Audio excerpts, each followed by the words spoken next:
Querem saber como vocês podem ajudar a manter o Vamos Falar de História no ar? Então clique nesse link e saiba como fazer a diferença no YouTube brasileiro. A sua contribuição é fundamental para o crescimento do canal. Muito obrigado pela sua atenção e fiquem agora com mais um vídeo.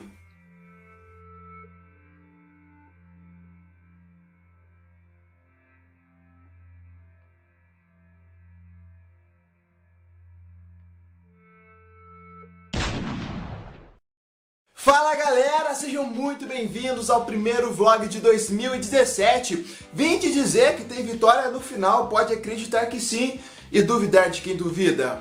Eu não poderia começar o vídeo sem antes agradecer a todas as pessoas que estão ajudando na corrente que eu lancei no último vídeo, naquele financiamento coletivo que o site Apoia-se oferece. Quem não sabe do que eu estou falando, basta clicar nesse link que você vai entender tudo. Muito obrigado a você que está ajudando e saiba que cada coisa que você doou, cada quantia que você doou vai fazer uma diferença muito grande aqui no Vamos Falar de História. Quero avisar também que já tem vários roteiros prontos, roteiros sobre a história do deus grego, do submundo, sobre a crise dos mísseis e sobre muitos outros temas. Mas eu quero começar 2017 contando um pouco da minha história. Esses dias me perguntaram se eu tinha vontade de seguir carreira militar, pois claramente um dos meus temas prediletos é militarismo nacional e mundial. Pode não parecer, mas esse cara feio aqui já foi, oficialmente, um militar do Exército Brasileiro. Se você já viu essa foto circulando na internet com algum tipo de frase de efeito, saiba que esse cara da foto sou eu. Eu sempre fui um moleque apaixonado por filmes e jogos de guerra. Eu passava horas jogando Medal of Honor no meu humilde PlayStation 2. Eu era a primeira criança da fila quando a Esquadrilha da Fumaça vinha na minha cidade. E até hoje, quando eu escuto barulho de jato voando, eu corro para ficar olhando para o céu igual criança. O meu ex-padrasto, que é praticamente um pai para mim, ele é um ex-militar do Exército. Ele serviu em Itajubá, Minas Gerais. Eu também treinava taekwondo em uma academia onde o mestre, que é um grande amigo, vivia contando histórias de guerras, batalhas e conflitos. Todas essas influências na minha infância fizeram com que o interesse em ser um soldado das Forças Armadas Brasileiras crescesse dentro de mim. Eu era apaixonado no Exército Brasileiro naquela questão de sobrevivência na selva, nas trilhas, acampamentos, aqueles tanques de guerra, aqueles blindados, tudo isso sempre me chamou a atenção. Eu também era uma criança sonhadora, vivia sonhando em um dia pilotar um daqueles caças da Força Aérea Brasileira. Porém, o tempo foi passando e o lado artístico começou também a ganhar espaço na minha vida. Eu sempre fui o brincalhão da turma, o bobão da academia, o engraçadinho da família. Sempre gostei muito de interagir com as pessoas e de ter a atenção delas. Minha mãe vivia falando que esse menino é um artista, mas é a mãe sendo mãe, tanto que só ela me acha bonito. O tempo passou e eu cheguei aos meus 18 anos, aquela idade onde muita gente não sabe o que quer fazer da vida. Foi naquela época que eu decidi que iria trabalhar com o público, foi naquela época que eu decidi que iria atuar na área da comunicação. Porém, veio o tal do alistamento militar obrigatório. Se você é selecionado pela instituição militar do seu município, você é obrigado a servir durante 9 meses, se não me engano.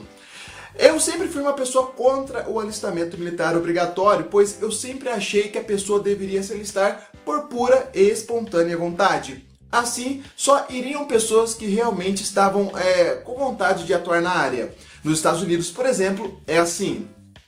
Como eu decidi que queria seguir outra carreira, eu me alistei no tiro de guerra da minha cidade. O tiro de guerra é uma instituição que teve origem por volta de 1902 e ela é encarregada de formar reservistas para o Exército Brasileiro. E geralmente as pessoas que se alistam no tiro de guerra são aquelas pessoas que não querem seguir carreira militar. As que querem geralmente se alistam em escolas preparatórias ou prestam concursos públicos, caso do meu irmão mais novo. Eu sempre achei o tiro de guerra uma coisa muito obsoleta. Tinha que existir uma reforma no método de formar novos reservistas. Mas o que esperar de um país que não tem dinheiro nem para educação e muito menos valoriza as Forças Armadas? Na época, eu era um moleque muito revoltado, gente. Eu parecia, tipo assim, aquele revolucionário revoltado com a vida. Era eu. Eu não queria de maneira alguma servir e eu comecei a pesquisar métodos para ser dispensado. Métodos que supostamente funcionariam comigo. O primeiro método seria me alistar em uma cidade remota, pois assim eu seria dispensado automaticamente. Não deu certo. A segunda chance, o segundo método, era que eu tivesse passado em uma universidade fora da minha cidade, mas na época em que eu me alistei, eu também não tinha prestado nenhum vestibular. O terceiro método era que eu tivesse algum tipo de deficiência ou doença que me impediria de seguir a carreira militar, de executar as atividades militares. Nada deu certo também. Como eu morava em uma cidade pequena, todo mundo conhecia todo mundo. E uma das pautas mais debatidas no pátio, entre aquelas 100 cabeças, era como seria o exame médico. O futuro do Exército Brasileiro, os futuros soldados do Exército Brasileiro, estavam preocupados se iriam todos ficar pelados na mesma sala. Pois é, se você completa 18 anos esse ano, se prepare, meu amigo. Se você for um cara tímido, se prepare. Eu olhava para o pátio e ficava pensando, não é possível que esses caras vão defender o Brasil em uma guerra. Não é possível. Um belo dia, um amigo chegou em mim e falou o seguinte: De Deus, vai chegar em um momento da entrevista, da seletiva, que vão perguntar pra você se você quer servir. Você fala que quer servir, pois eles só pegam quem não quer. Irmão, então, achei a minha quarta oportunidade de ser dispensado do tiro de guerra. Chegou no belo dia, uma das últimas etapas da seletiva, do processo de alistamento.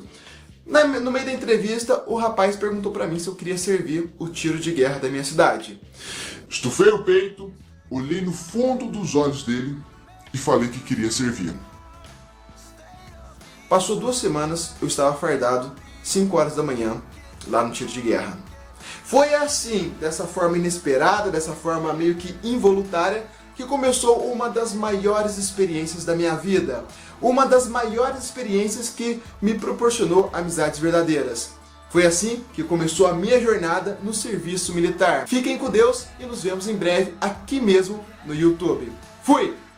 I'm like a hurricane in the day, supersonic like an aeroplane, far away. As soon as I drop the beat down low, everybody knocking me some more. Let me just improvise a couple lines, break it down, symbolize a couple times, and when the whole room starts to change.